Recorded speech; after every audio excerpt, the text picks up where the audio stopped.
Today, I am going to give y'all my full-on predictions on how I believe things are going to be playing out in the inaugural Formula One Las Vegas Grand Prix.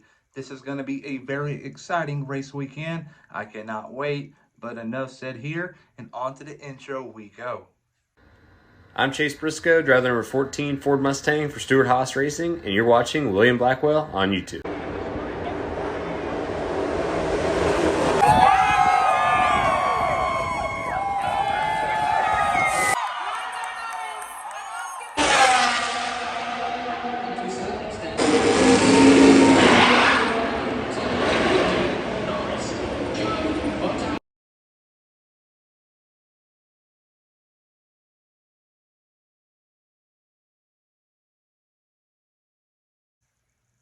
This upcoming weekend in Las Vegas is going to be a very chaotic one. We're going to see chaos from the start of free practice one all the way to the checker flag when it falls Saturday night. In saying that, I believe we're going to see a lot of drivers wreck out, a lot of safety cars. I believe there's a significant chance that they may not go the full distance because of the 3-hour clock they have from the FIA. It's going to be a very chaotic race. So the drivers that I believe that are going to be DNFing from the race are going to be Carlos Sainz at 20th, 19th, Esteban Ocon. Above him, George Russell, Yuki Tsunoda, Pierre Gasly, Zhou Guanyu, and Valtteri Bottas.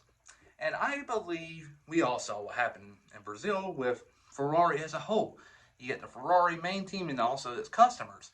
Haas wasn't really affected by the gearbox and clutch issues we saw dealing with Carlos Sainz in Mexico, the previous race, and Charles Leclerc obviously wrecked out on the formation lap because he lost hydraulics, and then we saw both Alfa Romeo cars DNFing from the race in Brazil.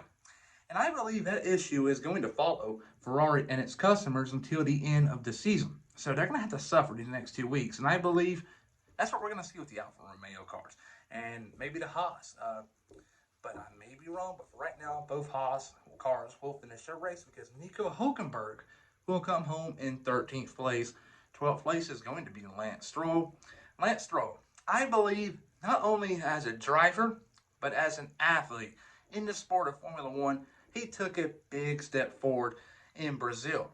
He had a great qualifying effort, finishing third in qualifying. He fell back in the race, but he still scored a lot of points for the team. And I believe that right there is a big positive sign for things to come in 2024 for him and the team. But we all know they're going to be lacking in top speed this upcoming weekend. And Lance Stroll is not really going to get the most out of the car. Let's be honest. Even though he had a good Brazil, we still got to take into account the driver that's been carrying this team over the last year has been Fernando Alonso. So Magnussen will finish in P11. P10 is going to be Logan Sargent. He's going to have a great and phenomenal day, scoring points once again in Formula One, but this time around he's going to do it the right way and finishing the points, not have to worry about drivers getting disqualified. Lewis Hamilton, P9. They're going to be struggling for top speed. This is going to be something that's going to be hard to find. So next 2 weeks is going to be a big suffer for Mercedes. P8, Daniel Ricciardo, great day for him. Should have had a great day in Brazil, but he had a little deal in lap 1. 7th place, Alex Albon. P6, Charles Leclerc. P5, Fernando Alonso getting the most out of his equipment.